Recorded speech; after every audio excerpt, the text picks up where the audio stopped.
നമസ്കാരം. സമഗ്രയിലേക്ക് സ്വാഗതം. തലശ്ശേരിയിൽ അപകടങ്ങൾ തുടർക്കഥയാകുന്നു.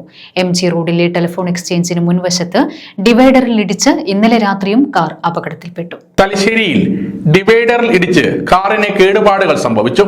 MG റോഡിലെ ടെലിഫോൺ എക്സ്ചേഞ്ചിന് മുൻവശത്ത് ഇന്നലെ രാത്രി 9 മണിയോടെയാണ് അപകടം സംഭവിച്ചത്.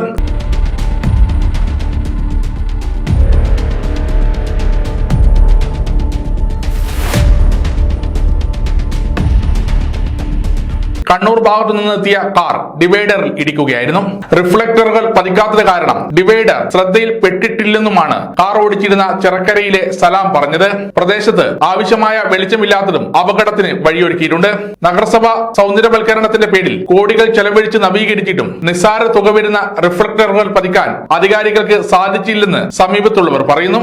നിരന്തരം സംഭവിക്കുന്ന ഒരു സംഭവമാണ് ഇവിടെ സൗന്ദര്യവൽക്കരണത്തിന്റെ പേരും പറഞ്ഞ് 1.5 കോടി ഉറുപ്പ്യ ചെലവാക്കി എന്ന് പറഞ്ഞിട്ട് പോലും ലക്ഷക്കണക്കിന് ഉറുപ്പ്യൻ്റെ ചെടികൾ ഇവിടെ വെച്ചിട്ട് ഒരു 100 ഉറുപ്പ്യൻ്റെ റീഫ്ലക്സ് വെക്കാനും വേണ്ടിയിട്ട് ഇതിന് കഴിഞ്ഞില്ല. ഇതിനെ കൊണ്ട് എന്താ കാര്യം?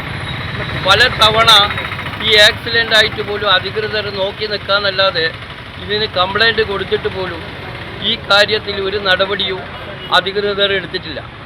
കാരണം ഈ ഉദ്യോഗസ്ഥന്മാർ ഇതിനു വേണ്ടിയിട്ട് ഇനിയെങ്കിലും പെട്ടെന്ന് ഇതിനൊരു തീരുമാനം എടുക്കണമെന്നാണ് നമുക്ക് പറയാനുള്ളത്. ഇപ്പം സംഭവിച്ചതെന്ന് പറഞ്ഞാൽ ഫാമിലി അടക്കം പോകുന്ന വണ്ടിയാണ് ഇവിടെ അടിച്ചത്. കാരണം പറഞ്ഞിട്ട് കാര്യമില്ല, വെളിച്ചം കുറവാണ് ഇവിടെ, അതുകൊണ്ട് ചില സമയത്ത് കാണാൻ പറ്റിയില്ല. ഇതിപ്പോൾ ആദ്യമായിട്ട് നടക്കുന്നൊന്നുമല്ല, പല തവണ രാത്രി ലോറിയായിട്ടും മറ്റുള്ള കാറായിട്ടും എല്ലാം നടന്നുകൊണ്ടിരിക്കുക. കഴിഞ്ഞ ആഴ്ചയിൽ 3ഓളം അപകടങ്ങൾ ഇവിടെ ഡിവൈഡറിൽ ഇടിച്ച് ഉണ്ടായിട്ടുണ്ട്. ഇരുചക്ര വാഹനങ്ങളും അപകടത്തിൽപ്പെട്ടിട്ടുണ്ട്. കാറിൽ ഉണ്ടായിരുന്ന കുഞ്ഞിന് നിസ്സാര പരിക്കേറ്റും. അപകടത്തെ തുടർന്ന് കാറിന്റെ എഞ്ചിൻ ഓയിൽ റോഡിൽ പതിച്ചത് കാരണം ഫയർഫോഴ്സ് എത്തി അപകടം നടന്ന റോഡിൽ പൂഴി വിതറി ഗതാഗതം പുനഃസ്ഥാപിച്ചു. തലശ്ശേരി പോലീസും സ്ഥലത്തെത്തിയിരുന്നു. സമഗ്ര ന്യൂസ്, തലശ്ശേരി.